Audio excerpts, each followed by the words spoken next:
Gracias a todos ustedes por estar acá. Para mí es una alegría y es un honor. Toda mi vida cultural, la que pasé en Buenos Aires, que es buena parte de mi vida, está muy ligada al San Martín, ¿no? Así que me gusta mucho estar acá. Les quería decir que el título, no el título, la clasificación de clase magistral quizás a ustedes les haya creado algunas expectativas, como suele suceder con los títulos que inducen, ¿no? Yo lo que vengo a hacer es compartir con ustedes algo sobre lo cual creo que no tengo nada que enseñar, pero que sí me ha interesado, preocupado y llamado la atención durante mucho tiempo. Y últimamente ese interés ha recrudecido y entonces me puse a ver qué pasaba con eso que tiene una larga tradición de pensamiento y sobre lo cual se han escrito volúmenes enteros. ¿Qué pasaba? ¿Qué podía decirse que estaba pasando ahora? Entonces, no diré que es una exploración, porque también le quedaría grande, pero es una mirada que quería exponerles.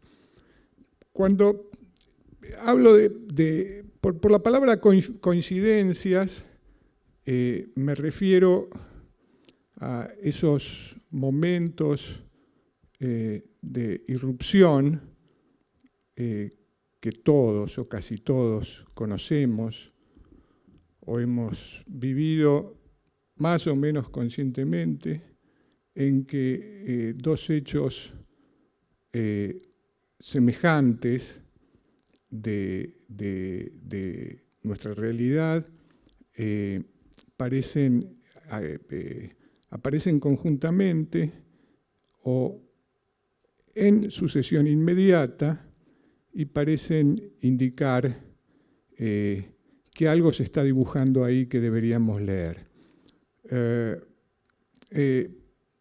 Elementos disímiles que pueden ser fenómenos, estados de ánimo, presentimientos, a veces pueden ser, ya digo, subjetivos, la coincidencia de algo subjetivo, que puede ser un sueño, un presagio, una ocurrencia, un estado de ánimo, un pensamiento, una idea que viene persistiendo, con un hecho exterior, o a veces, y esto me interesa más todavía, la convivencia, la convergencia de puros hechos exteriores que repercuten en algo que uno había olvidado antes de la emergencia de eso. Y a veces ni siquiera repercuten, simplemente solicitan la mirada. Porque esto se ha estudiado mucho, como ahora voy a tratar de recontar, de revisitar, en distintas ciencias, en la antropología, la psicología, el psicoanálisis, los estudios de los arquetipos, etc. Y la literatura, en general, tomando por un lado el sujeto, por otro lado la relación, la realidad exterior. Yo creo que la literatura no opera siempre exactamente de esa manera, atendiendo a esa polaridad, y esto es precisamente lo que me interesa. Esos acontecimientos, como todos sabemos, nos descolocan, sobresaltan, nos inquietan, nos maravillan, a veces nos provocan un escalofrío y según seamos nosotros, según la carga mental, según las tendencias, tendemos a explicarlos hablamos mucho de ellos o los pasamos por alto. Pero en todo caso, no podemos dejar de sentir en algún momento, de intuir que eso que está pasando o que ha pasado instantáneamente o a lo largo de un periodo alumbra un hilo o una trama de nuestra vida cotidiana en relación con algo que la supera. Y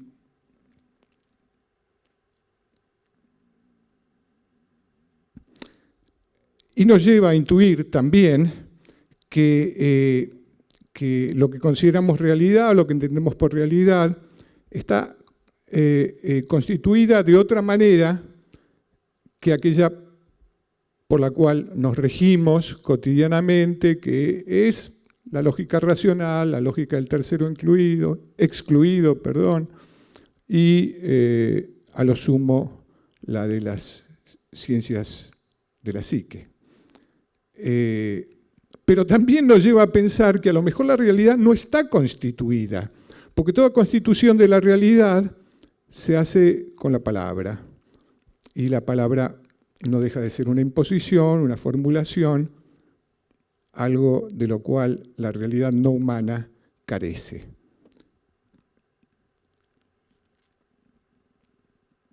Digo, la realidad podría no estar constituida, salvo quizás en el sentido de las leyes físicas, que por otra parte están sometidas o de otras ciencias, pero sobre todo de las ciencias de cariz exacto, que por otra parte están sometidas a permanente corrección por la experimentación. Le voy a contar un caso de primera mano, algo personal, para que explicar bien qué está pasando y qué es lo que me ha hecho volver a esta cuestión.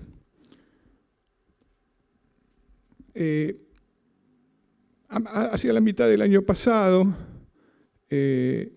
mi mujer tenía una beca en Nueva York y tenía que dar unas clases en la Universidad de Columbia y entonces nos fuimos por 4 meses, un poco más, a Nueva York. Yo había estado carteándome, como hago habitualmente, con un poeta y traductor australiano que se llama Chris Andrews, a quien conocí hace unos años en Sydney. Y las cartas con Chris, que son cartas más o menos familiares, amistosas, entrañables, sobre temas en general con poca importancia, o a veces no, terminan siempre, no sé quién estableció la costumbre, quizás se fue dando naturalmente porque ustedes saben que, no sé si lo saben, yo me di cuenta, cuando fui ahí, el clima del sur de Australia, donde está Sydney, es casi igual al clima de Buenos Aires. La primavera, las estaciones se dan en el mismo momento, la flora es en algunos aspectos parecidas, hay un momento del año en que florecen los jacarandáes, se ponen azules, salvo que eso es el Pacífico, y entonces hay alguna vegetación del Pacífico, que a nosotros nos parece exótica, ¿no? Pero la climatología es muy similar. El cielo es muy parecido. De manera que, por alguna razón, o por esa razón, las cartas con Chris siempre terminaban con alguna consideración de esta naturaleza. Han florecido las azaleas, llegaron las golondrinas, ese tipo de cosas. Hoy es un día frío, consideraciones banales sobre el tiempo.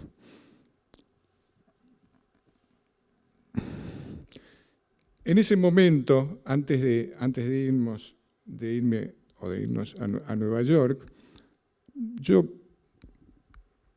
distintas cosas de la literatura, de la lectura, me habían hecho fijarme, como suele suceder a veces, en el significado de algunos términos que se usan y que están muy cargados. Y en este caso la palabra era lo inefable.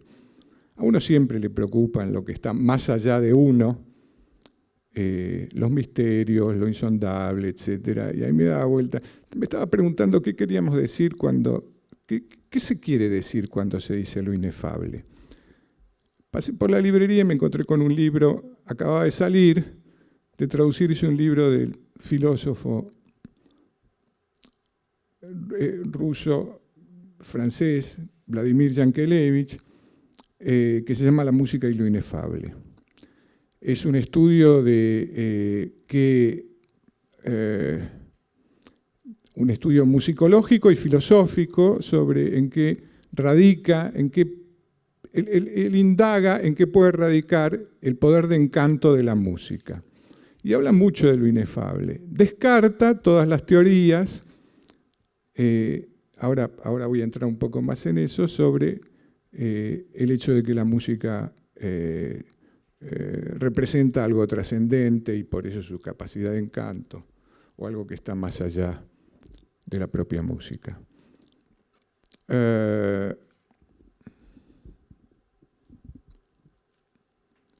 En ese momento, poco antes de irme, llegó el segundo libro de poemas de Chris Andrews, que es un libro muy bueno. Y leí 2 o 3 poemas y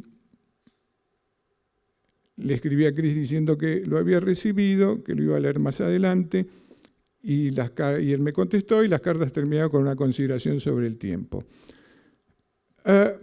Yankelevich dice, lo inefable no es lo indecible. Él dice claramente, esto se puede discutir, etcétera, pero les cuento, él dice claramente, lo indecible es la muerte. Y de eso no se puede hablar, no sabemos hablar de eso, no tenemos lenguaje para eso. Lo inefable es aquello de lo cual se puede hablar infinitamente. Hay una tradición etimológica estudiada por grandes críticos literarios de la Edad Media sobre la retórica latina, el origen de la palabra inefable en la retórica latina. Lo inefable es aquello tan grande para lo cual no hay lenguaje suficiente. Y Yankelevich dice, lo inefable es aquello de lo cual se puede hablar infinitamente. Y entonces, leyendo esto, me di cuenta de que el tiempo para los cuales el inglés tiene una palabra pertinente, que es weather, que significa clima, pero también el tiempo que hace cada día. The weather, el weather puede estar frío, puede ser puntual. Para nosotros el clima es las características meteorológicas generales de una región. Entonces, cuando decimos qué tiempo hace hoy, la palabra se confunde con el tiempo cronológico. De manera que yo a esto lo llamo, para hablar de esto exactamente, lo llamo el tiempo que hace. Y me pareció que si había algo verdaderamente inefable, algo de lo cual se podía hablar infinitamente, era precisamente esto, el tiempo que hace. Y que es muy importante porque en general se ha desdeñado la conversación sobre el tiempo, porque definiéndola más o menos como aquello de que se habla cuando no hay otra cosa de qué hablar, o hay miedo de hablar de otra cosa, o se quiere tirar la pelota afuera, o demás. Yo pienso que no. Últimamente, a raíz del cambio climático, de todas estas cosas, la gente habla muchísimo más del tiempo. Pero creo que más allá de eso, las conversaciones sobre el tiempo, o la conversación con uno mismo sobre el tiempo, la atención al tiempo, dicen algo muy importante sobre nuestra percepción, nuestra vivencia de la realidad, y que no deberíamos desatenderlo. Con esto me fui a Nueva York. Llegué el 26 de agosto y volví el 14, con 33 grados, volví el 14 de diciembre con 2 grados bajo cero y ya había hecho 4 grados bajo cero. Me quedé con un año sin primavera y con 2 otoños y un verano, el de la Vuelta a Argentina, y medio y tercio. Esto me hizo pensar bastante sobre el tiempo porque vi minuciosamente el transcurso del otoño, que en Nueva York es famoso, hasta tiene canciones, ¿no? Como Autumn in New York, etc. Los cambios de la vegetación, las aves, los colores de las hojas y el cambio de temperatura con sus idas y vueltas, con sus fenómenos climatológicos, etcétera, etcétera. Yo iba a trabajar en algunas cosas, pero había suspendido mi trabajo monetario porque más constante. Iba a hacer otras cosas, también monetarias algunas, pero mi trabajo más constante, que es el de traductor, lo había dejado para la vuelta. Y tenía una traducción encargada, que era la que tenía que hacer a la vuelta. En el medio de la estancia en Nueva York, la persona que me había encargado el trabajo me dijo que eso no se iba a hacer. Y esto para un traductor es muy alarmante y es catastrófico, porque somos como los taxistas, cuando no trabajamos, el día que uno no trabaja no gana. De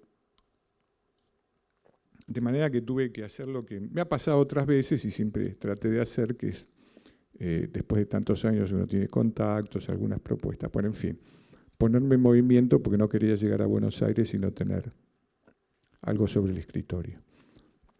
Entonces me acordé que un amigo que es editor y que ahora tiene una editorial independiente nueva, me había hablado de que le gustaría que yo tradujese un libro para él, que ahora le voy a decir.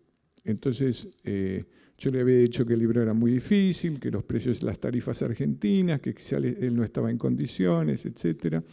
Pero, y lo habíamos dejado de lado. Pero inmediatamente le escribí y finalmente acordamos que yo hiciera el libro. Ahora bien, el libro es un libro de un escritor inglés que se llama J.A. Baker, J.A. Baker, un escritor de los años 60, que no hizo prácticamente vida literaria, vida social literaria, y que vivió apartado en una comarca del condado de Essex, dedicado a la observación de la naturaleza, y sus libros, sobre todo este que se llama El Peregrino, está considerado una de las obras maestras de escritura inglesa del siglo XX sobre la naturaleza. Es el diario de la observación de un ave, que es una de las aves más propagadas del mundo, más presentes en todo el mundo, que es el halcón peregrino.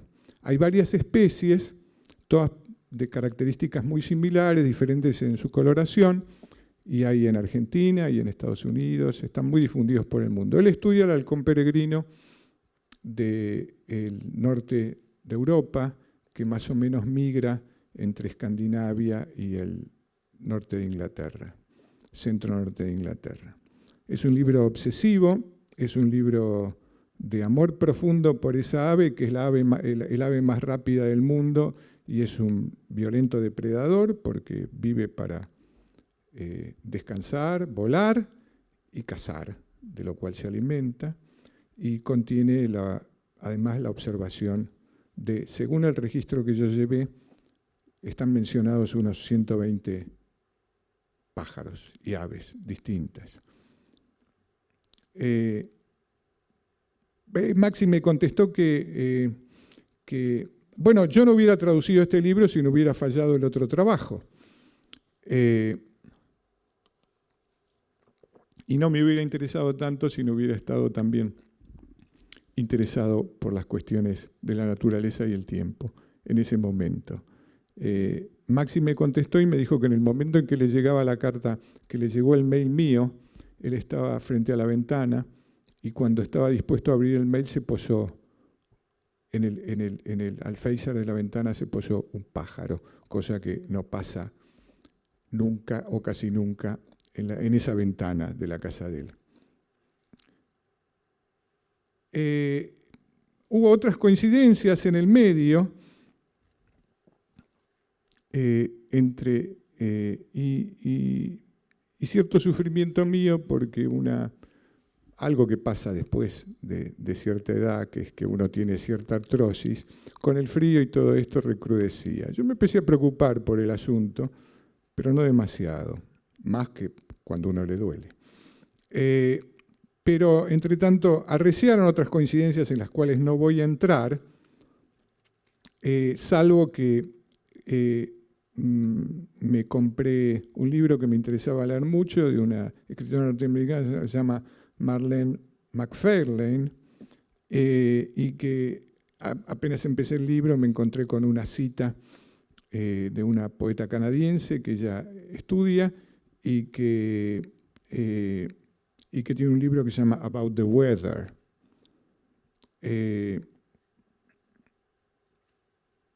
Lo cual acentuó mi disposición a observar el tiempo que hace.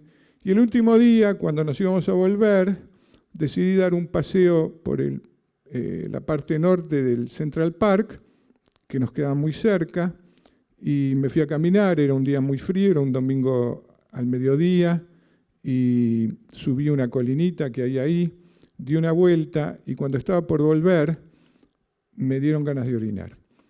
Y entonces volví atrás, bajé una pequeña cuesta, me escondí atrás de un árbol, y porque esto era muy urgente. Algo me decía que yo tenía que parar, bueno, quiero decir, no llegaba a otro lado.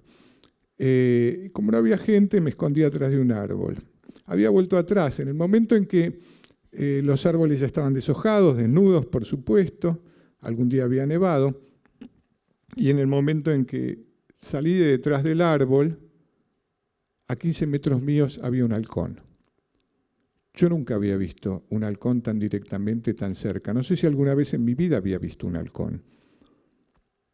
Tampoco sé si eso era un halcón peregrino. Después, comparando mi recuerdo, insidiosamente, tendenciosamente, me di cuenta de que sí podía ser un halcón peregrino de acuerdo al color con que se describe la especie que es habitual en el norte de América.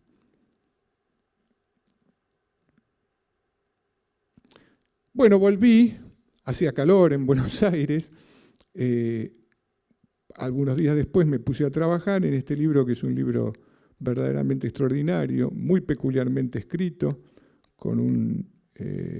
y al mismo tiempo es un libro obsesivo, crispante, porque es el diario del seguimiento de las costumbres y de estos halcones día a día durante una temporada de fin de verano, otoño, comienzos del invierno, que es cuando el halcón está ahí y caza todos los días.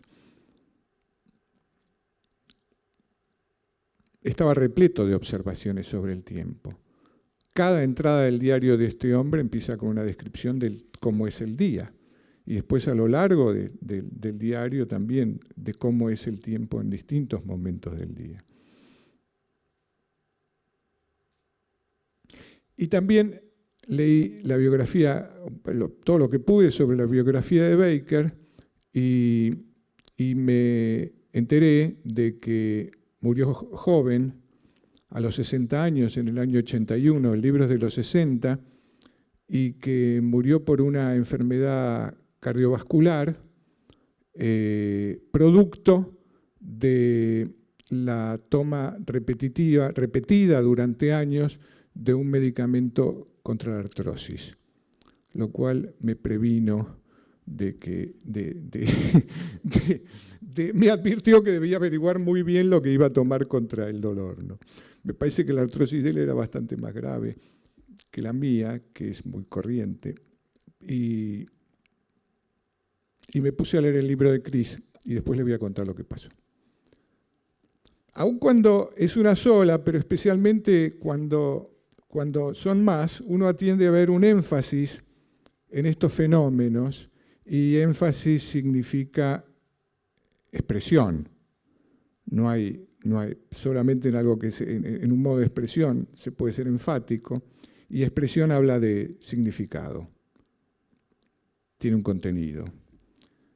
Pero si se puede atribuir un ánima a todo lo vivo, un ánima común, no me da la impresión de que podamos atribuir, o en todo caso es una pregunta, ¿debemos atribuir una intención a los movimientos de la realidad? Yo prefiero pensar que lo real es así espontáneamente, de una naturaleza tal que supera nuestras lógicas. O bien que en estos acontecimientos se manifiesta una manera de ser de lo real, que ninguna de nuestras definiciones alcanza a satisfacer. También estoy convencido de que este tipo de, como cuenta, por eso elijo el caso de que también estos fenómenos prueban que existe una curiosa contigüidad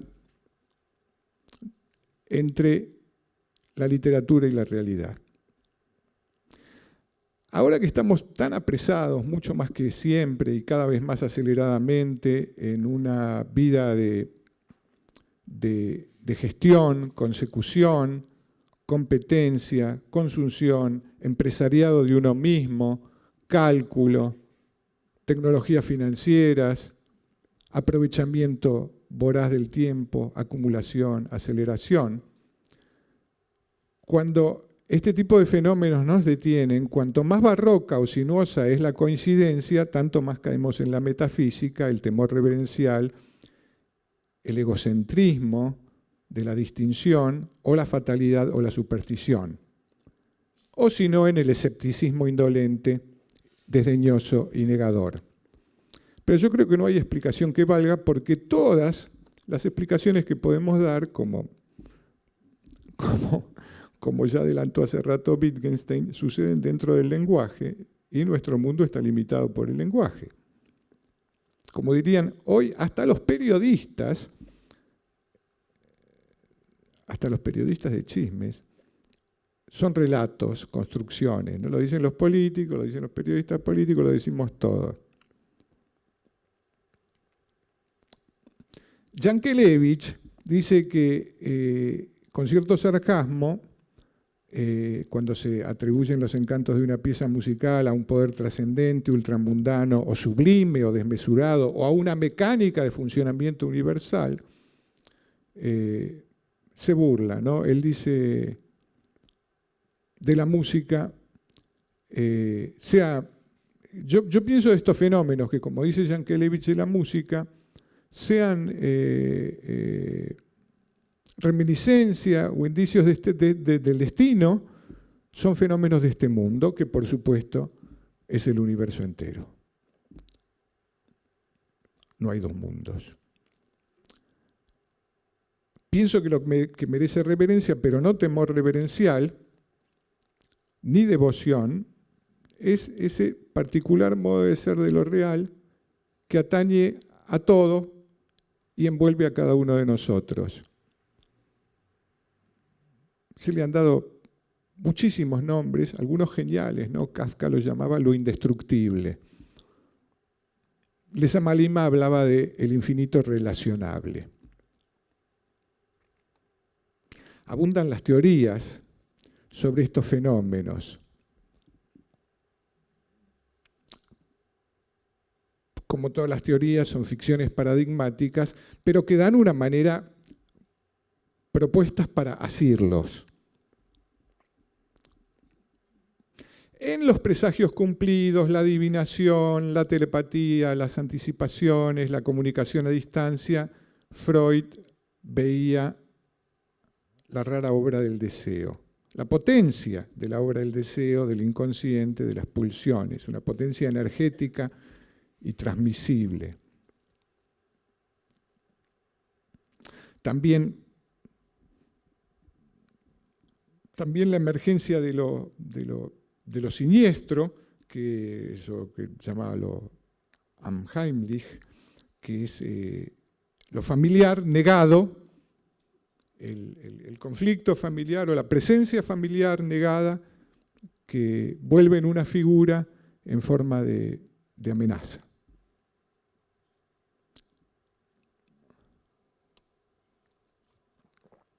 Tendría, como todo lo que dice Freud, tendría mucho sentido o mucha razón si uno lo piensa también en términos de los magos del Renacimiento, como Giordano Bruno, cuyo arte de la memoria, por ejemplo,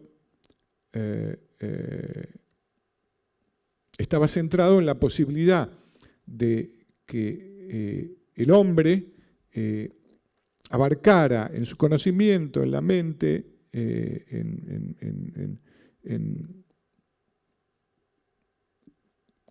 en su poder de imitación o de recuerdo, de conocimiento, partes cada vez más vastas del universo en la medida en que pudiera crear una mnemotecnia que le permitiera tenerlo al acceso, y por eso los famosos talismanes de los magos renacentistas, cada uno de cuyos pequeños elementos disparaba una red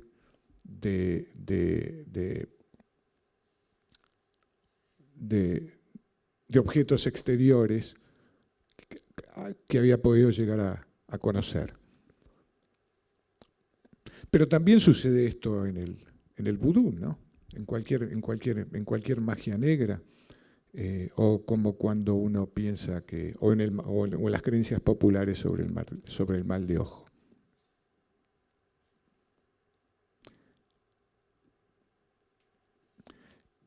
Los surrealistas y sobre todo André Breton hablaban del azar objetivo. Breton dice, hay un funcionamiento del azar que es objetivo, digamos, que no discierne y que sucede en consonancia con el sujeto. El azar sería, dice en Los vasos comunicantes, Breton, el azar sería una forma de manifestarse de la necesidad exterior. Esto es muy curioso, porque siempre se contrapone el azar y la necesidad. Él dice que el azar sería una forma de manifestarse de la necesidad exterior. La necesidad es que los hechos no pueden ser de otra manera. Se manifiestan en el azar para nosotros. La necesidad exterior que se labra un camino en el inconsciente humano.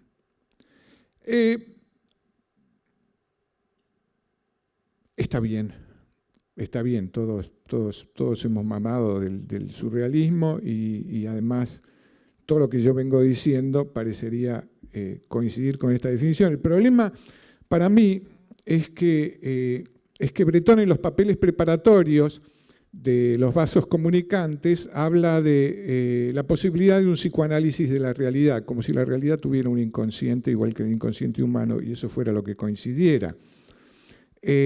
Pero yo pienso que con toda la grandeza y el reconocimiento que debemos algunos escritores a los surrealistas y la perduración de su literatura, me da la impresión de que en el caso de Breton la lectura de este fenómeno es demasiado subjetiva, casi totalmente subjetiva, rayana en el solipsismo. El que más larga y ampliamente indagó este fenómeno dentro de esa cultura de la primera mitad del siglo XX, y no solo la primera mitad, fue Jung, ¿no? Carl Jung, que como saben a Freud no le gustaba nada. Porque Jung consideraba que el inconsciente no era ese magma que era para Freud, habitado por pulsiones que no tienen nombre, no tienen objetivo, sino que estaba estructurado en forma de arquetipos y que los sueños eran manifestaciones de esos arquetipos que están en el inconsciente de la raza, se transmiten y que tienen una configuración exterior en todo tipo de... y también responden, tienen una relación recíproca con las creencias de los pueblos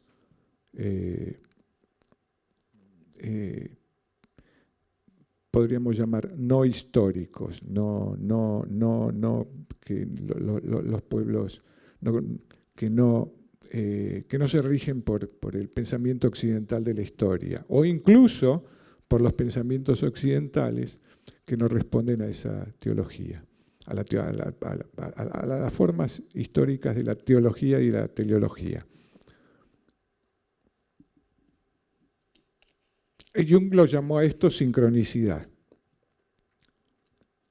La sincronicidad, dice Jung, es la simultaneidad de dos sucesos vinculados por el sentido de manera acausal.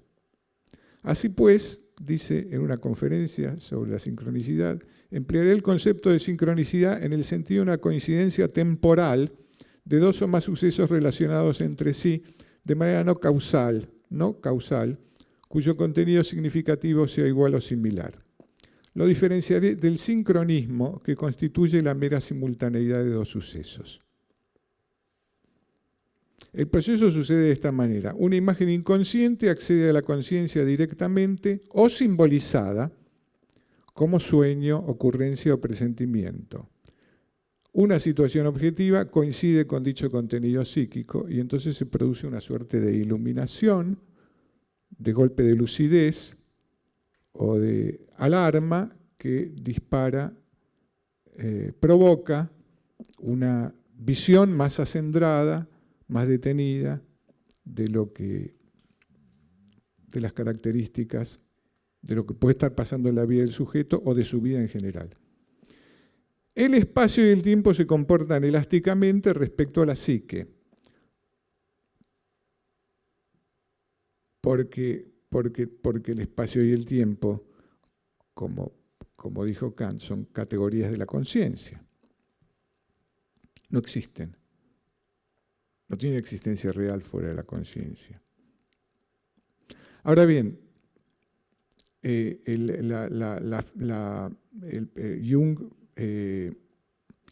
veía la conciencia figurada en arquetipos, por eso estudiaba todo lo que yo acabo de decir.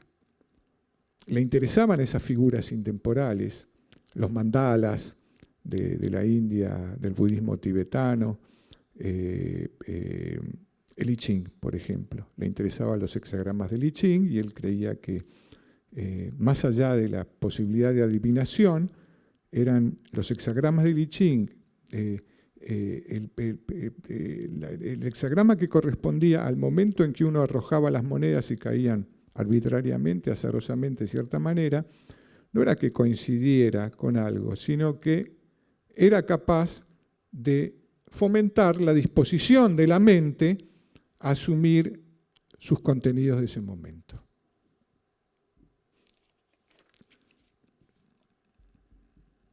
Dicho sea de paso, no voy a entrar en detalles acá, pero hablando de coincidencias, no creo ser el único, de hecho conozco a varios, que nos gusta detenernos un momento en las coincidencias de nombre con destino, ¿no? La última de estas, y no la más llamativa, es enormemente llamativa, pero no la más, porque hay montones de estas. Salió el otro día en el diario un reportaje al máximo especialista argentino en producción vacuna, estudioso de las alimentaciones que permiten mejorar la cantidad de la carne, la calidad, perdón, de la carne. Es un científico, un técnico de la alimentación, se llama Roberto Vaca. Hay cientos de ejemplos de esto. Por supuesto, si viniera acá el maestro Lacan, me diría, usted es un idiota, porque cuando yo hablo del nombre y el destino, no me estoy refiriendo a eso, me estoy refiriendo no necesariamente al apellido ni nada, sino que hay algo que el lenguaje y sobre todo el nombre, que es algo que sobrellevamos toda la vida, nos impone como proyecto, más o menos. En todo caso, ¿por qué Roberto se hizo especialista en carne vacuna y no otro miembro de su familia, ni cualquiera de los muchos que tienen ese apellido? Freud insistía en que toda acción, todo comportamiento, todo fenómeno humano tienen múltiples causas. Y finalmente quería mencionar sobre esto que la escuela madhyamika de budismo, cuyo nombre destacado es el filósofo Nagarjuna, que es el que decía el vacío es la realidad está vacía.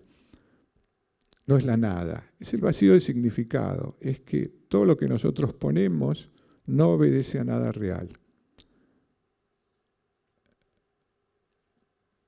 Y él hablaba de que en realidad somos continuamente, intermitentemente, como un efecto de luz estroboscópica, la realidad, y nosotros en cada momento nos deshacemos y casi instantáneamente volvemos a surgir. Somos una continuidad de productos momentáneos. Y ese producto es una emergencia conjunta de lo real y del individuo, que es nada más que una acumulación de elementos pasajeros. Yo no desestimo nada, ni la astrología, porque me parece que todas son campanas atendibles. Solo que las teorías, como los libros sagrados, son ficciones paradigmáticas, son ficciones, pero paradigmáticas y performativas. Inducen comportamientos, conductas, visiones pautadas del discurrir de la vida, de la historia y el mundo. Organizan, encausan. Como yo decía hace un momento, hoy todo el mundo dice el relato, la construcción de la realidad. El relato construye la realidad. Pero esto sucede con ciertos relatos, con los relatos que saben a dónde van. La literatura, los relatos literarios, los poemas, no saben a dónde van. Por supuesto que hay formas de la literatura hechas y obras y grandes obras literarias hechas desde el final.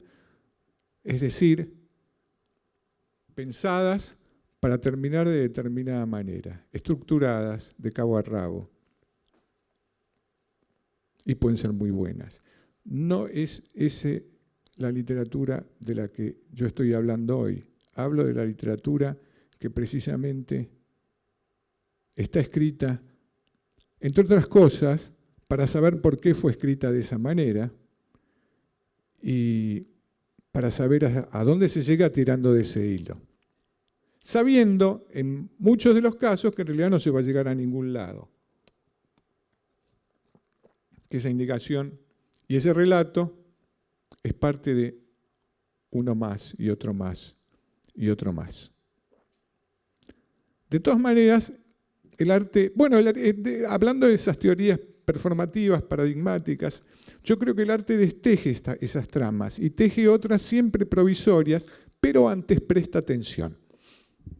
Estaba pensando estas cosas después de que pasara el episodio del libro y de la carta de mi amigo con el pajarito en su ventana, cuando fui a ver una extraordinaria obra del artista William Kentridge, sudafricano, que es un artista múltiple, instalador, videasta, dibujante, animador, y que hace también obras con imágenes, relato y música.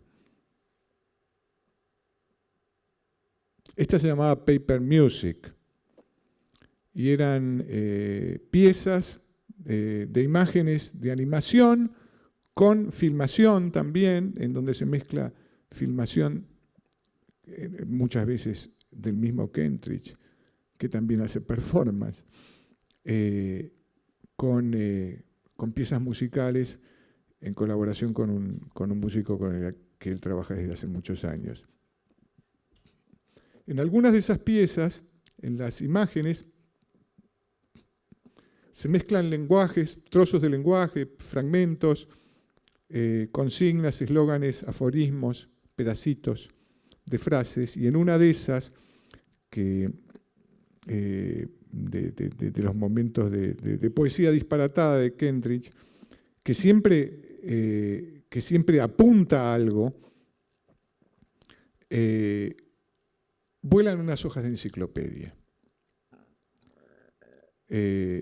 Y sobre esas, como por un viento, que no se sabe de dónde viene, y él está rodeado de hojas de enciclopedia que vuelan, y en muchas aparecen consignas que están implantadas, o eslóganes, o aforismos.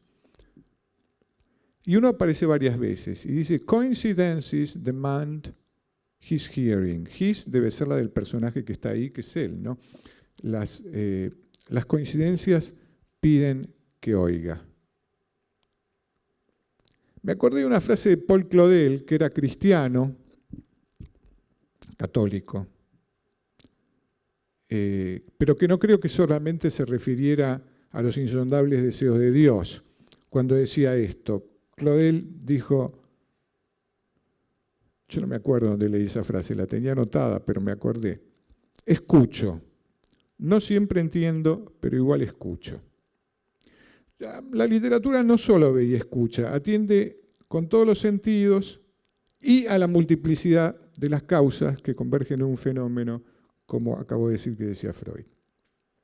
Pero lo distintivo no es qué hace la literatura con eso, ni cómo lo usará. No es eso lo que me importa, no es eso lo que le importa al escritor, sino por qué la literatura puede entrar en eso. Es la idea de que la literatura es el campo o la vía del espacio mejor para sondear eso. En principio, porque forma, porque desconfía, y al menos desde hace 2 siglos, digamos del romanticismo, es consciente de que el lenguaje acota la percepción y por lo tanto establece la realidad para nosotros. La literatura sería el ámbito donde ciertos usos del lenguaje disuelven las ilusiones e imposiciones de significado creadas por el lenguaje mismo y nos deja con la desnudez de estas irrupciones tal como son. Y entonces, si las cosas suceden así y son de esta manera, también con la desnudez del hecho de que el tiempo pasa, no lo manejamos, y la constancia de la muerte. Pero porque es consciente de que es forma, también se revela, porque la forma ata, antes de que la forma se calcifique. Y cada escritor de hoy pugna por deshacerse de las formas anteriores, se afana contra la cristalización, se afana por alterar las lenguas con que dominamos y moldeamos los fenómenos de la vida, y así modifica, amplifica, multiplica los modos de percepción y por lo tanto la realidad. Desordena la jerarquía de lo percibido y desordena, como pedía Rimbaud, ya en el último tercio del siglo XIX, provoca un desorden de los sentidos, que para Rimbaud era el umbral de la visión.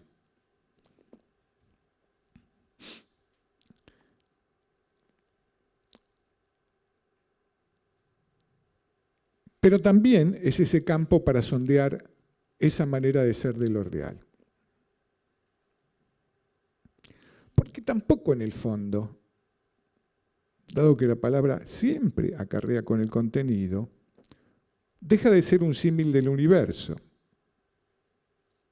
Y porque sabe que aún celebrando lo real, nunca lo va a alcanzar, no va a estar a la altura de su abundancia y su discurrir desconcertante. No me voy a detener acá, pero lo digo al pasar, que hay una composición de los elementos de una obra de arte que, por supuesto, como toda base, como toda imaginación, tiene una base en lo real, pero hay una composición, por lo tanto no es lo real, una composición del campo de una obra artística, de una disposición de los elementos de lo real donde el milagro pueda ocurrir. Esto pasa en la obra maestra de Karl Dreyer, Ordet, La Palabra, donde se produce un milagro, es decir, resucita una muerta. Por obra de la potencia, de la energía, de la fe. O en la película El sacrificio de Tarkovsky, donde este hombre hace una promesa y dice, si el mundo no se termina, no se destruye, porque puede haber una bomba atómica, etc., yo quemo mi casa. La película El sacrificio, ¿no?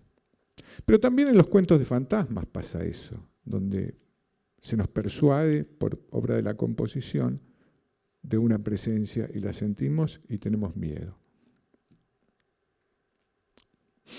No en vano a Cortázar le gustaba tanto Poe, porque a Cortázar le interesaba esta capacidad de la literatura, este aspecto de la literatura. Él trabajaba con el detalle iluminador de lo cotidiano y banal, la emergencia del sobresalto azaroso, que a veces podía ser terrorífico o a veces podía ser letal, o maravilloso, o podía trastocar el curso de una vida, o también maravillar. Siempre estaba en lo cotidiano, ¿no? Esa fue la gran cala de Cortázar en la literatura en castellano.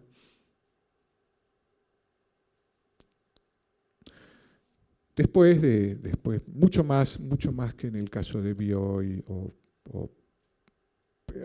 a diferencia del maestro Borges, que era otra cosa, ¿no? En este caso, el comienzo de Rayuela es programático, ¿no? Encontraría la maga y Oliveira jugando al azar, a vagar separadamente por París hasta que el azar los reuniera. Y ese comienzo es programático de la idea de Cortázar de que la realidad está hecha de otra manera, de cómo la literatura la ha representado generalmente y de cómo necesitamos organizarla para poder entendernos en la vida comunitaria. Hasta que eso cuaja, se cristaliza, se esclerosa en nuestra mente, ¿no? Entonces llegamos a creer que está hecha tal como dictan las convenciones por las cuales podemos vivir juntos. No. Está hecha de otras maneras que no sabemos cuáles son, y que en caso de prestarles atención nos permitirían quizás otras maneras de vivir juntos. Eso le preocupaba a Cortázar, era un romántico.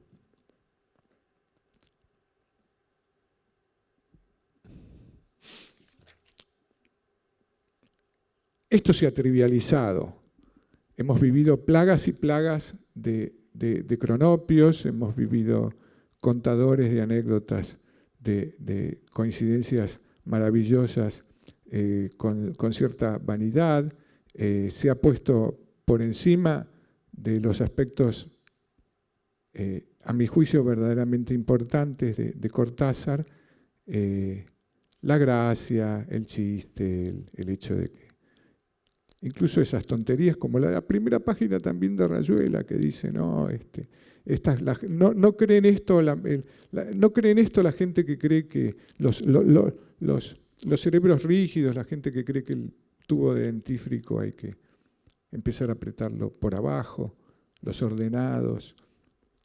Hoy el desorden, ese tipo de desorden, ha sido consagrado en la palabra transgresión. Todo el mundo es transgresión y todo el mundo puede ser un cronopio.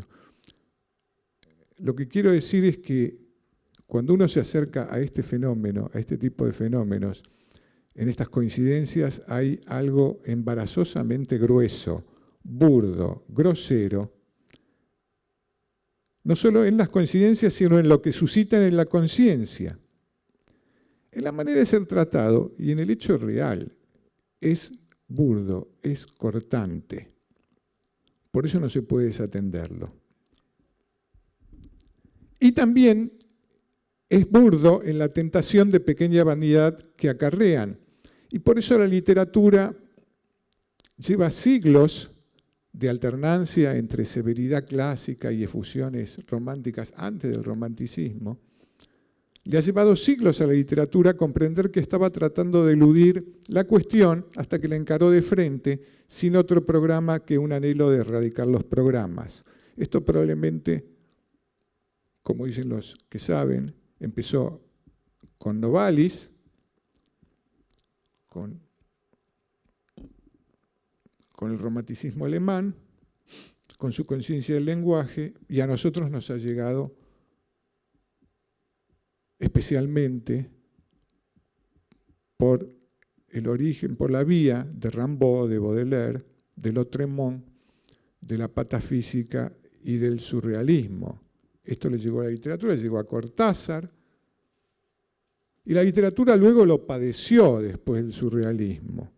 Y después de vivirlo como padecimiento por su trivialización, lo abandonó y despreció.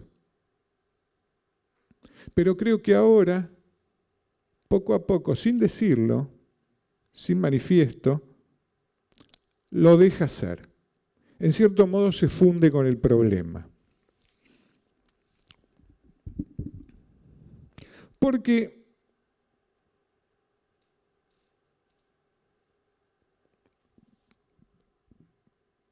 de Cortázar, desde unos años después de Cortázar en adelante, vino contra las formas de la experimentación.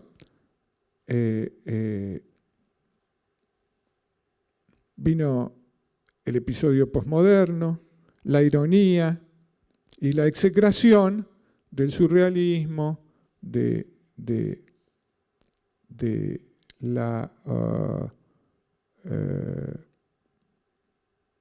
elogio cortázariano, de estas irrupciones. Pero no es así.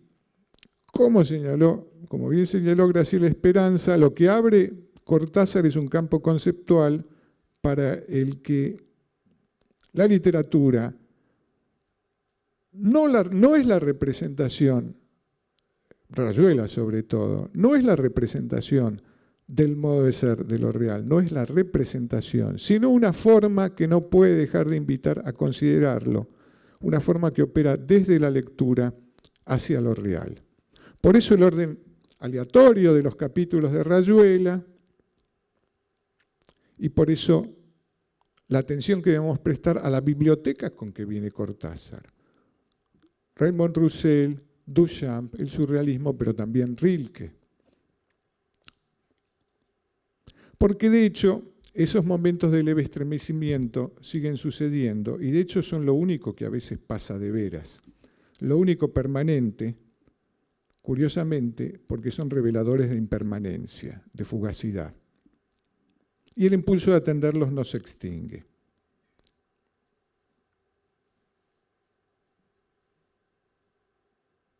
Creo que después de las evoluciones y transformaciones del realismo, la expansión de los géneros, las transformaciones de lo fantástico, la literatura ve las coincidencias no como un objeto cuyas relaciones puede producir, sino como aparición de profusas relaciones que indaga para que de las relaciones surja un objeto. Ese objeto es la obra, el cuento, el poema, la novela. No revela el sentido de las coincidencias, pero puede llegar a tener el mismo efecto, y es pasajero. Es algo que pasa, como el azar. Hay un momento entre mediados de los 50 y de los 60 en que la literatura experimental, que es la gran tradición del siglo XX, la tradición central, la que se inaugura con Joyce y Proust y todo esto, da un giro hacia el concepto. ¿Qué significa esto? El escritor tiene una idea y con ella hace algo como un marco, un bastidor, un dispositivo, un conjunto de líneas rectoras, a veces muy pocas y simples, que encausan el germen narrativo o de canto o poético y proponen al escritor desprenderse de intenciones absolutas, de programas, de proyecto, librar el impulso imaginativo, el germen, el inicio, el impulso, aquello que se presenta o le ocurre en el camino mientras está cumpliendo con las reglas.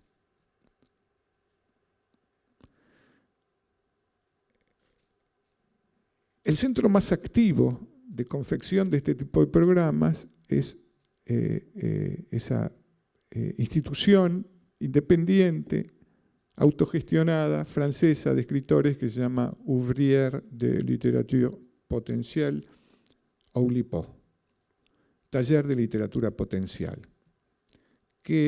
cuyos miembros se dedican a inventar dispositivos que permitan escribir cuando uno no tiene nada que decir, o para descubrir qué tiene que decir en realidad. Una de las obras, Calvino fue miembro, Italo Calvino fue miembro de la Oulipo, y de hecho, en una de las últimas fases de su obra, hay 2 o 3 libros importantes hechos con métodos afines a los creados, a los que propugna el Oulipo, que tiene libros donde estos métodos están consignados. Por ejemplo, El Castillo de los Destinos Cruzados, que es una obra hecha con historias suscitadas partiendo de las barajas del tarot. Y entonces los destinos se cruzan tal como indicaría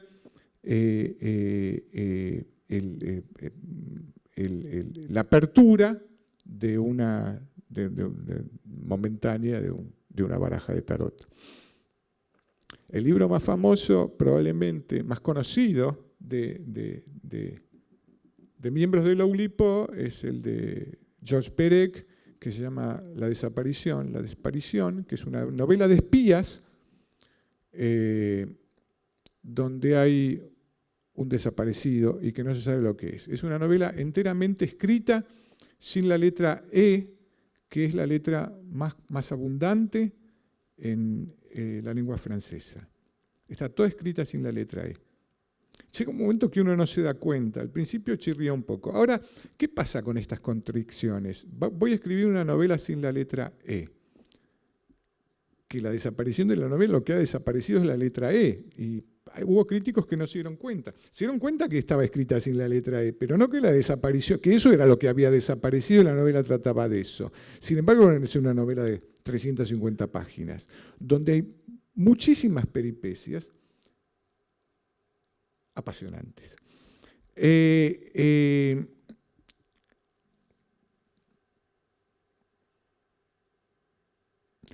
Cuando aparece cuando uno debe respetar la regla y tiene que obedecer a la regla y salvar, se abre un camino nuevo. Entonces el escritor se ha entregado a lo que eso le propone y la escritura de la novela es un descubrimiento y un librarse de montones de cosas que a esa altura de la literatura estaban vividas como castigo. La tiranía del estilo, por ejemplo, el hecho de conservar el estilo, porque en la conservación de un estilo se juega la identidad. Cuando buena parte de lo mejor de la literatura pensaba que en realidad, como ya había dicho Eliot, no se escribe para tener una personalidad, sino para librarse de una personalidad, de la carga de ser siempre igual, lo cual es el cumplimiento con una ficción, con una mentira.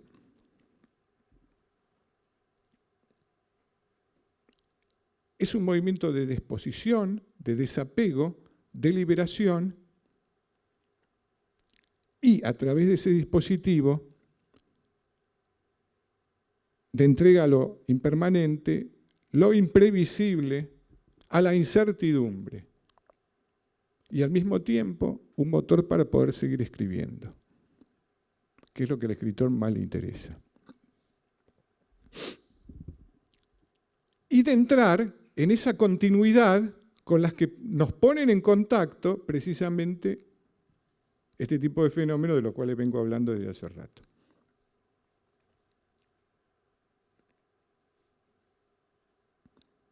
es como una formalización de lo incondicionado.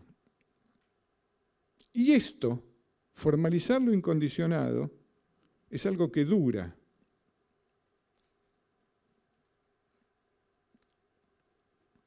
Yo no creo que no haya un afecto por la experiencia en estos procedimientos. Lo que hay es una muy consciente disposición de sintonía o de afinación de una esfera del lenguaje con lo ilimitado, de crear un sistema de condiciones donde la lengua funcione, suceda como sucede lo incondicionado, que es lo real. En cierto modo hay una búsqueda de la sensación verdadera, no velada por el tópico, no velada por aquella expresión que a veces es la única que tenemos a mano. ¿Qué está pasando ahora? 40 años, el Oulipo sigue existiendo, pero 40 años después de estas primeras, de Rayuela, del Oulipo, de 30 años o 40 después de mucho más de Rayuela, pero de la desaparición. Yo veo que lo que emerge cuando digo, porque lo que sucede con las coincidencias y lo que el escritor sabe es que si se cuentan siguiendo el hábito de la tradición, del relato tradicional, por grande que sea la elocuencia del escritor, por persuasivo que sea su estilo, si se cuenta exactamente esa coincidencia, como hice yo al principio, pasa como con los sueños. Una vez que están escritos, parecen irrisorias, superficiales. Bueno, no es para tanto. De manera que quizás lo que emerge ahora es un nuevo realismo, sin las normas arquitectónicas de la representación, de la gran novela y la composición,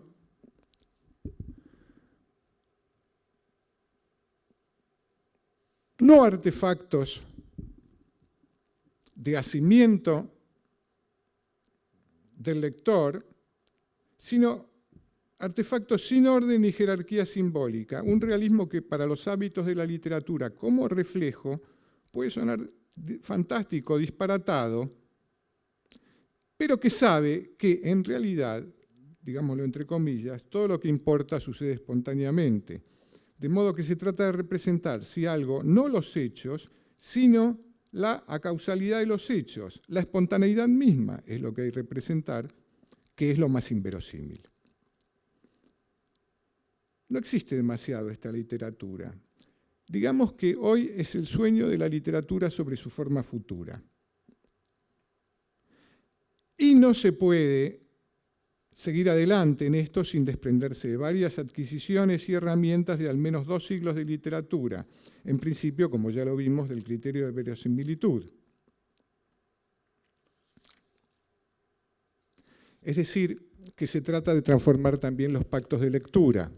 Y en este aspecto, el episodio posmoderno, con su ironía, con su hiperconciencia del lenguaje, con su recelo a la idea de subjetividad, de autenticidad, con su atención al carácter impermanente de la identidad, con el hincapié puesto en la postergación constante del sentido, proveyó en muy buenos elementos al recurrente espíritu vanguardista que vuelve y vuelve a pasar de la posmodernidad, que es el espíritu de ruptura, de desacato, de la originalidad renovadora, el que siempre quiere agitar integralmente la conciencia del lector. Hay diversas poéticas muy distintas entre sí en la literatura contemporánea que están en esta búsqueda. O digamos que el intento se lleva a cabo con premisas muy diversas. Uno de los fenómenos de la literatura del momento,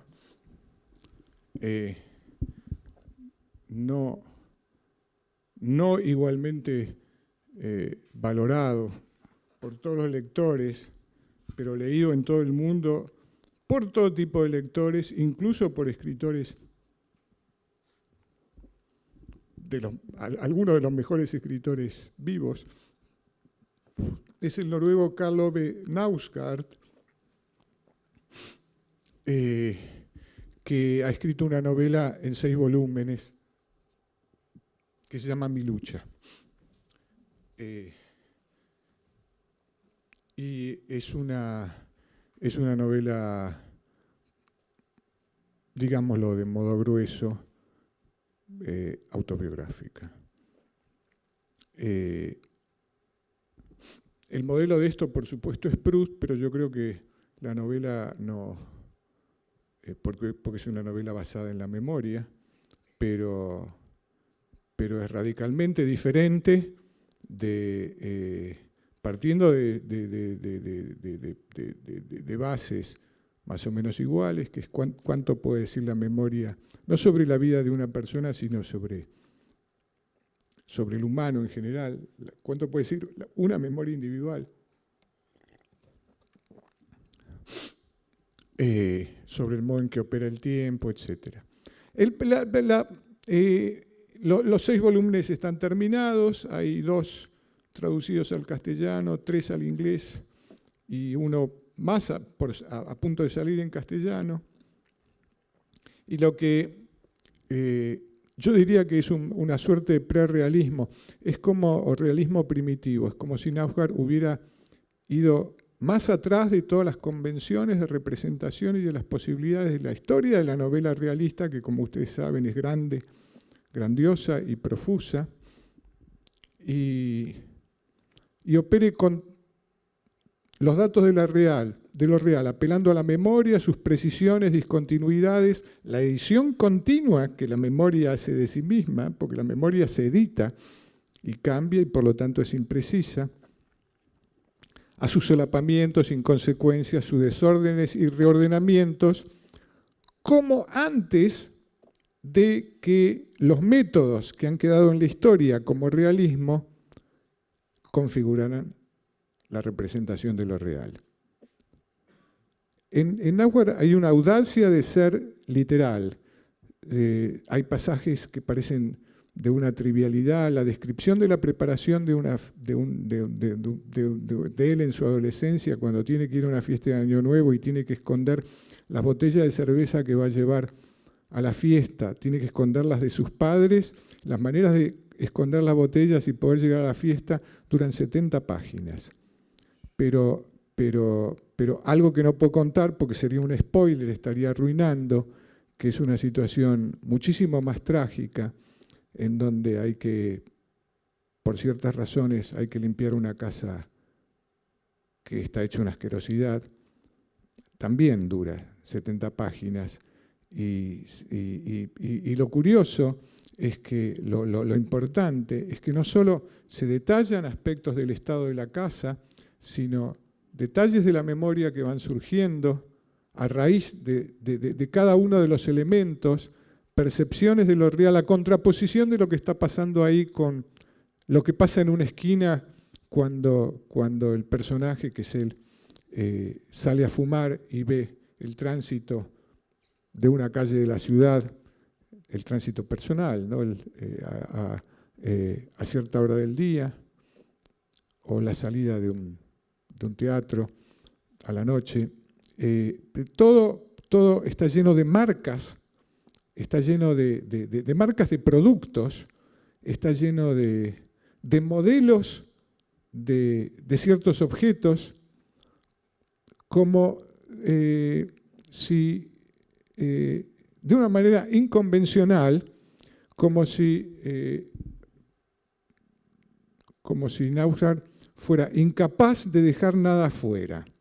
Él alterna narración y ensayo, torpeza y penetración, machaca continuamente algunos hechos como si quisiera arrancarle chispas de verdad, sin importarle el estilo, porque él considera que no es el estilo lo que importa en la literatura, en la búsqueda de la verdad, sino la estructura.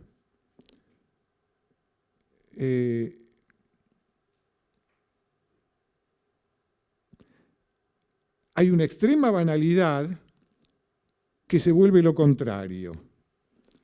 Y hay una radicalidad de la transparencia que es profundamente inusual. Lo que, como dice el crítico inglés James Wood, lo que él está tratando de contar es la aventura del ordinario. Por eso la plenitud de detalles, las descripciones interminables, como si la novela estuviera impregnada, que llega a ser insostenible, sin embargo uno sigue leyendo. ¿Por qué? Porque lo que impregna la novela es un sentimiento de lo inagotable.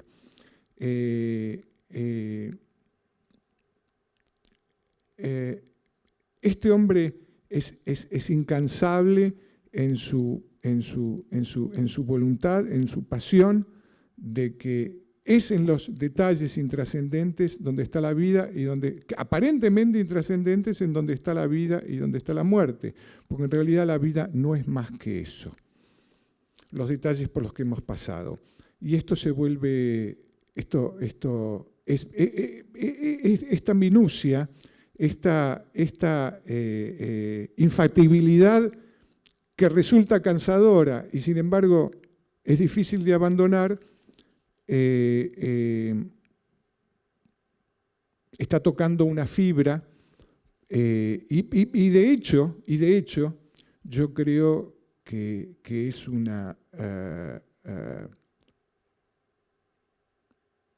que es algo que voy a definir para todos estos ejemplos al final.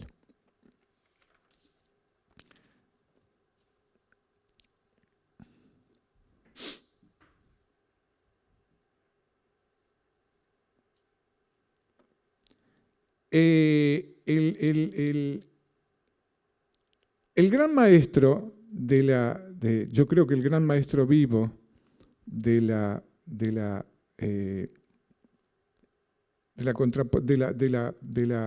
estructuración de tramas a través de las coincidencias es el norteamericano Pynchon.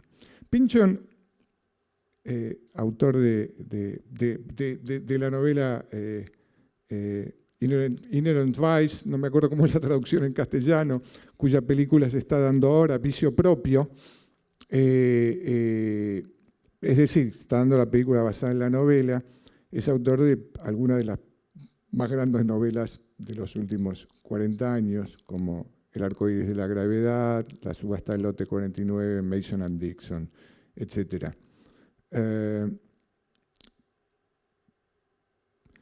Se ha dicho muchas veces, y se lo pone como ejemplo de un arte de la paranoia,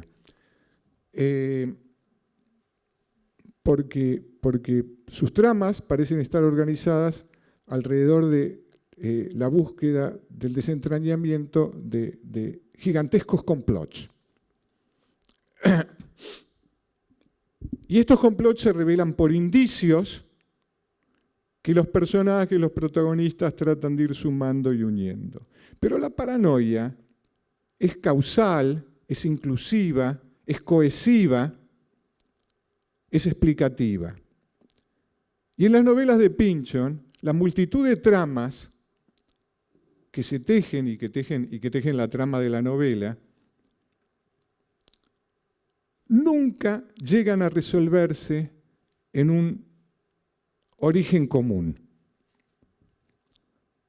Precisamente lo que aparece es que es la desesperación de los personajes, la paranoia es de los personajes, es la manera en que los personajes de Pynchon viven la realidad, no la manera en que están constituidas las novelas, porque en realidad el presunto origen de esos, o la existencia de esos complots no se devela nunca.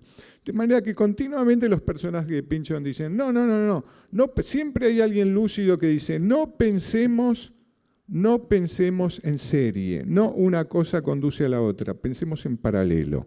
Y el pensamiento en paralelo es la metáfora. La base del pensamiento literario en paralelo, de la retórica del paralelo, es la metáfora. La metáfora es un transporte. Como cuando Virginia Woolf dice, eran días como polillas de alas cortadas. Dos hechos disímiles, dos percepciones, dos vivencias de la realidad disímiles de golpe crean una tercera entidad que no tiene sustancia, pero que nosotros percibimos de la misma manera en que percibimos y vivimos, de la misma manera en que vivimos el tipo de contingencias de las cuales yo estaba hablando al principio.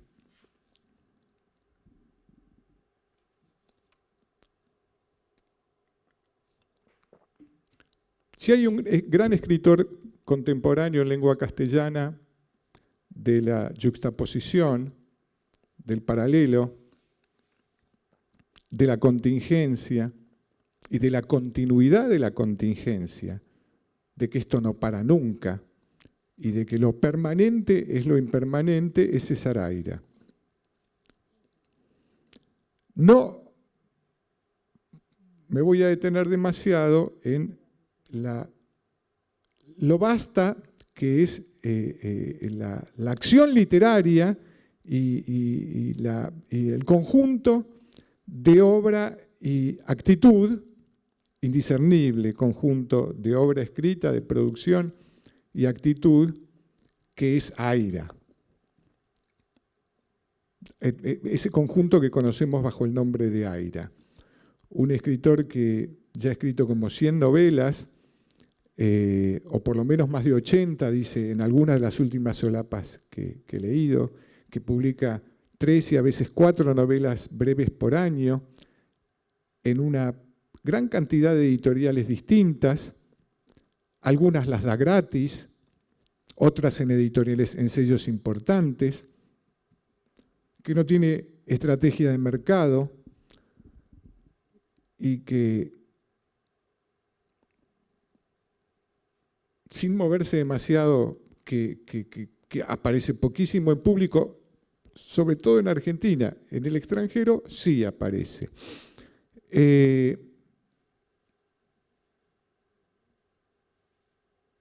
Y que muchísimas veces ha dicho que él no corrige sus libros, porque un libro se corrige con otro libro.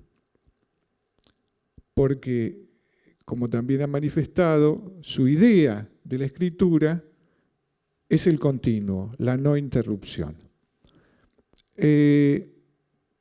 Las novelas de Aira plasman muy claramente una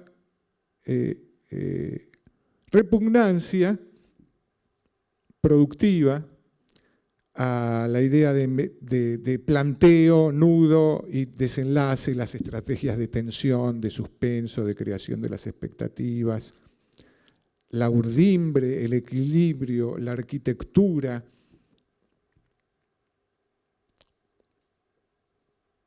Y el pensamiento guía. La invención y el pensamiento suceden en la escritura misma. Y a partir, sospechamos varios, del hallazgo diario, de algo que le suscita diario, o podemos decir semanal, contingente, la lectura del diario, la televisión, lo que está leyendo él de literatura o de gran literatura, cualquier préstamo que la vida cotidiana le pueda dar, y por supuesto, a partir de ese hallazgo, la puesta en marcha de su archivo mental, que es muy grande literariamente y en muchos otros sentidos, en otros saberes, en filosofía, incluso en economía.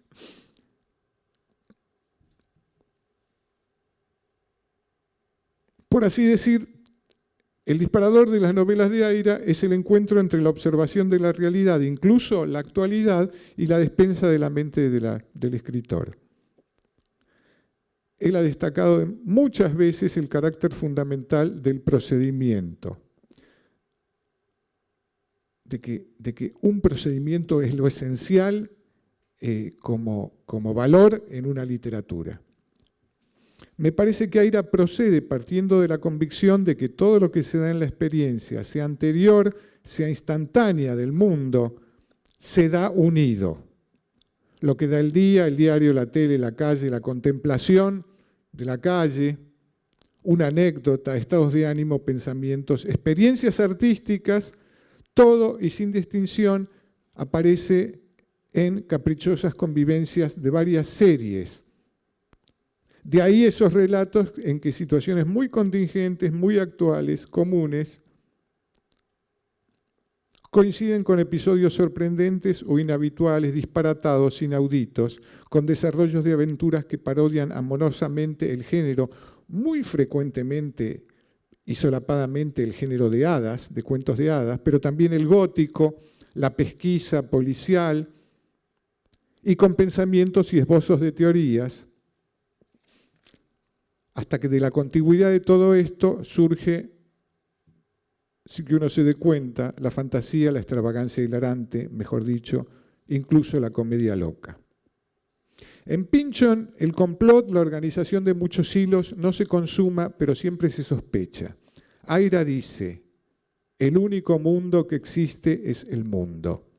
Sus relatos desbordan de coincidencias, pero nada se consuma. Hace poco acabo de leer una de sus 500 novelas, y por supuesto que todos los lectores de Aira coinciden en que no siempre le sale. Es que a él no le importa que siempre le salga, le importa que siga sucediendo. Y solamente si sigue sucediendo, como sigue sucediendo lo que pasa en la realidad, plaf, de golpe la cosa florece. Porque la escritura de él es un ir al encuentro de algo que se escapa siempre. Pero mientras tanto, el encuentro entretiene, la búsqueda entretiene. Acabo de leer el divorcio, donde un norteamericano de Rhode Island se separa de la mujer, tiene miedo de que la mujer no lo deje ver a los hijos y se va al lugar que él considera más maravilloso del mundo, que es Buenos Aires, donde puede estar a suficiente distancia como para pensar su separación y todo eso, y en Aira las cosas siempre son ligeramente al revés. Bueno, se va a Buenos Aires, se instala en Palermo en el momento del auge, en que está a punto de llegar a su culminación el auge del Palermo Soho, y lo único que hace todos los días es ir a un bar que él llama el Bar del Gallego. Y se sienta ahí, mira la realidad, y yo qué sé. Y un día está charlando con una amiga suya, que es una diseñadora que se llama Leticia, y de golpe viene un muchacho caminando por la calle llevando una bicicleta de la mano, aparentemente llevándola con la mano, aparentemente para estacionarla o dejarla por ahí. Pero en ese momento el gallego despliega el toldo porque está subiendo el sol y había llovido. Entonces, como suele pasar en la calle, cae un torrente de agua que empapa absolutamente al chico de la bicicleta. Ese agua no deja de caer nunca. Parece que solo se viera agua cayendo por un cuerpo y el cuerpo estuviera como velado detrás de una catarata inacabable. Los principios de Aira muchas veces son la exageración al punto de que la realidad delira, la novela delira como delira realmente la realidad a veces, porque la realidad delira. Y la no aceptación de ninguna afirmación. Todo lo que es afirmado desde el punto de vista teórico, narrativo, etc., inmediatamente es convertido en su contrario o puesto en cuestión por un pero o invalidado por una vuelta de tuerca de lo real. Es decir, cada afirmación se anula o se convierte en su contrario. Y esto hace que continúe la peripecia. Bueno, total que en el momento en que sucede eso, Leticia, que está conversando con el narrador, dice, Enrique, y ella y el mojado la ve y dice Leticia. Bueno, hacía muchísimos años que no se veían y se habían conocido solo una noche, y esa noche se habían conocido, enamorado y despedido. ¿Cuándo? En el incendio de un colegio a donde Enrique iba cuando era adolescente, que es un colegio teosófico, supongo que una de las escuelas Waldorf, que esa noche se incendió. La descripción del incendio dura unas cuantas páginas, es prodigiosa. El encuentro en un colegio para varones de una niña que nadie sabe por qué está ahí, es sorprendente, escapan juntos y en un momento llegan a un momento donde hay una maqueta, un lugar donde hay una maqueta que reproduce el colegio en miniatura. Se meten adentro de la maqueta, pero en la maqueta se reproduce el incendio, con lo cual esta historia banal y anecdótica se convierte en una novela de Escher.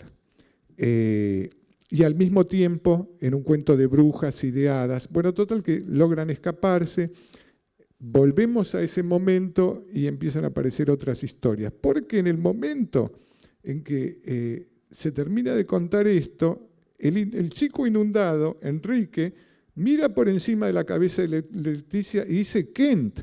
Entonces, Kent es el narrador, el norteamericano, y en ese momento se da cuenta que se conocen, porque Enrique es el dueño del hotel donde Kent está parando, solo que no había podido verlo por el agua. Y en ese momento se empieza a contar la historia del hotel, que tiene muchísimas otras peripecias.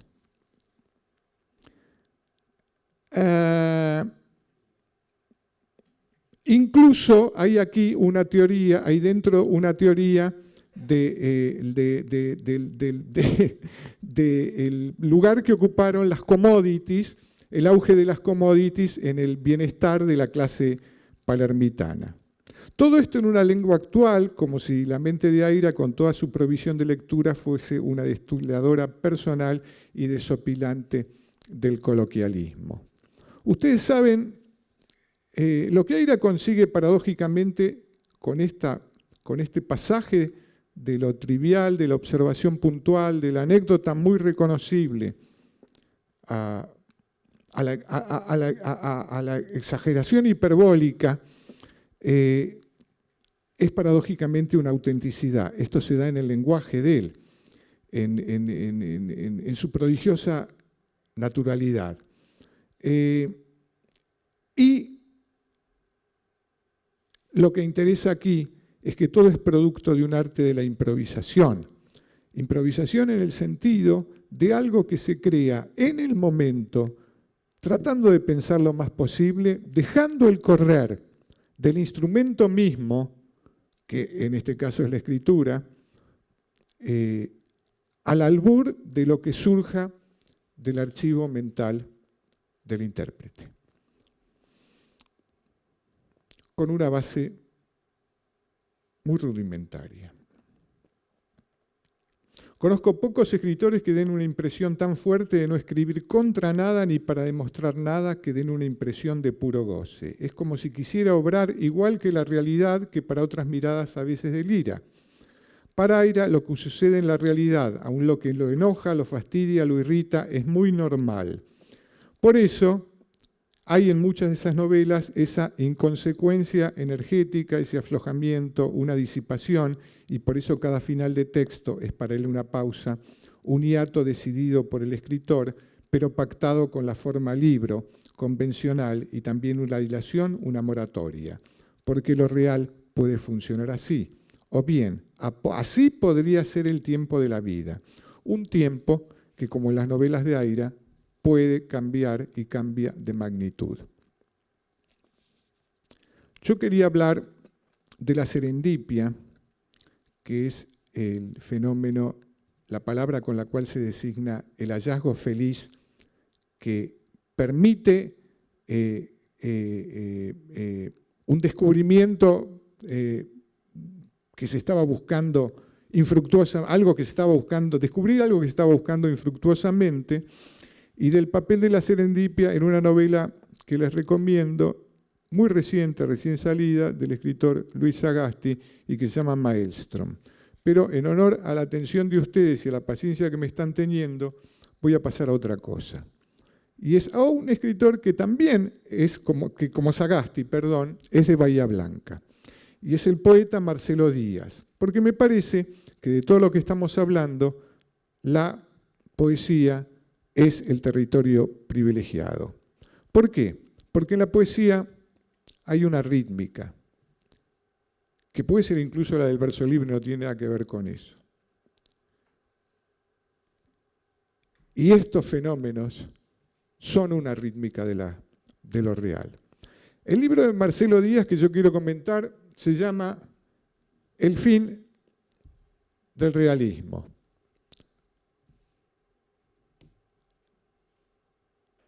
Yo decía que las coincidencias son asociaciones de sucesos que uno ve diseminados. Un paso más y el escritor los ve como atractores de elementos heterogéneos. La forma artística que más explícita y directamente ha trabajado con esto es el collage. Ustedes saben, el armado de una imagen general con fragmentos encontrados, apropiados, elegidos o descubiertos por casualidad, que a veces el autor, en general, conecta por mano propia. Famosamente se ha hablado del collage como del carácter alegórico del collage, donde cada elemento representa algo que no debe ser entendido literalmente, y con lo cual esos elementos arman una historia, conectan una historia que es una historia de amplio poder representativo, mucho más allá que lo que literalmente representarían esos fragmentos. Pero como cuando una rosa es la virginidad, digamos, ¿no? Pero en el collage de hoy, cada fragmento es literal, no representa nada más que a sí mismo. Les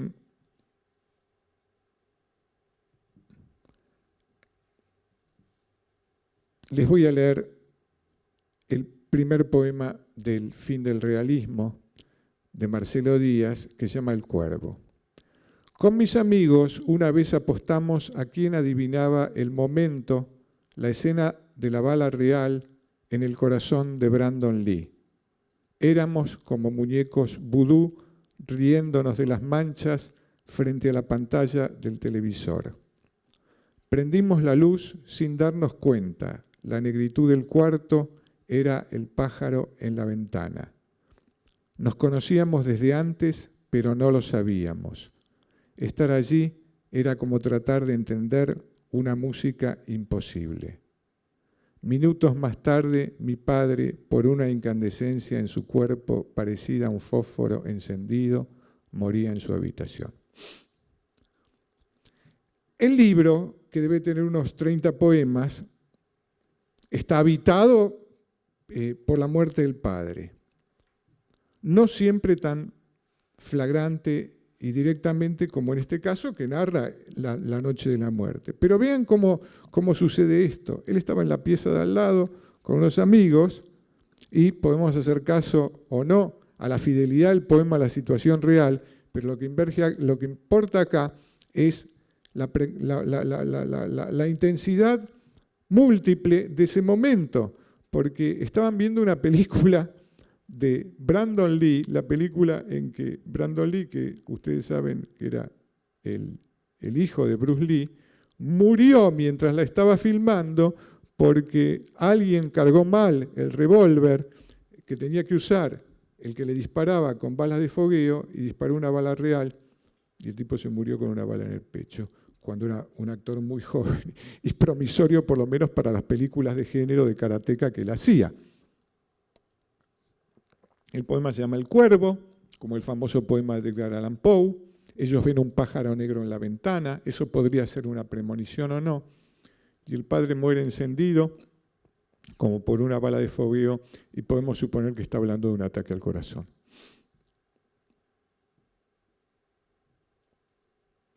El libro está lleno de imágenes físicas.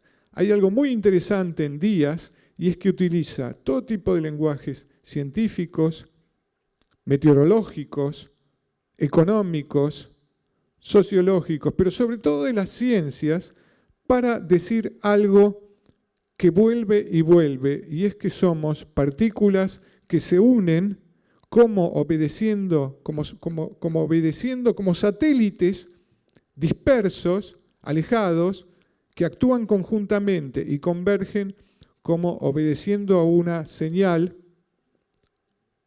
cuyo sentido y cuyo origen desconocen siempre.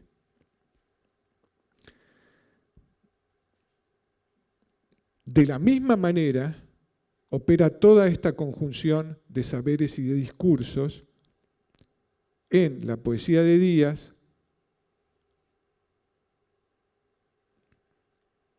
para hablar de los sentimientos de pérdida. Es un libro lleno de dolor de pérdidas, también de pérdidas de amores,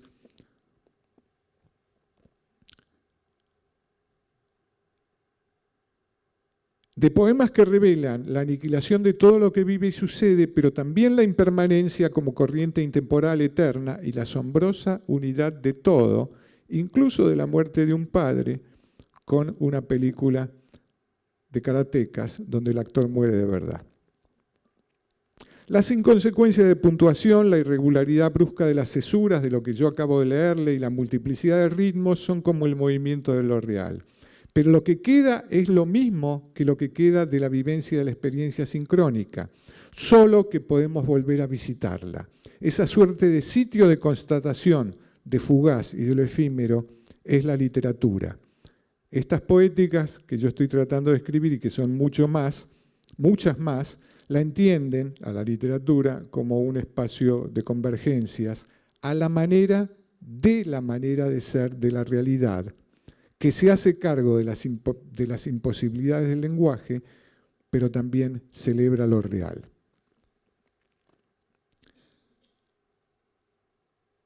Si uno lo piensa bien, es la transformación de un impulso eterno, que es el impulso mimético, eso que no muere nunca, como pulsión básica, una de las pulsiones básicas de la literatura.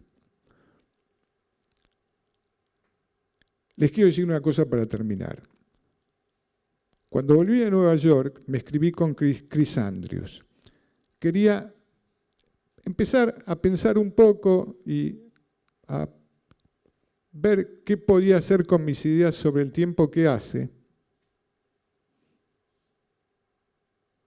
cómo pasó, y quería hablar con él, ya que nuestras cartas siempre se cruzaba este asunto, y le escribí, y me dijo, me interesa mucho la cuestión, pero no podía escribir mucho, estaba muy triste porque se había muerto su perro. Así que, mientras esperaba el momento de volver a cartearme con él, volví a su libro. Solo había leído 2 o 3 poemas antes de irme y me puse a leerlo en serio. El quinto poema del libro se llama Weather Break, algo así como recreo climático. En lo que pude traducir rápidamente, porque es muy difícil, porque sus poemas son muy sueltos, pero a la vez formalmente muy perfectos, el poema empieza diciendo así: temporales aislados en marcha. ¿Te alcanza con este calor?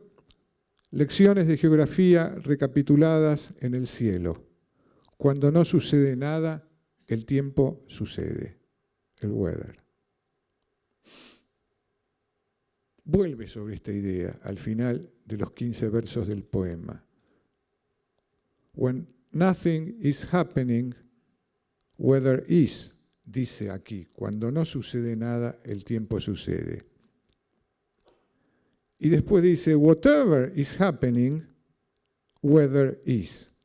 Pase lo que pase, lo mismo es el tiempo.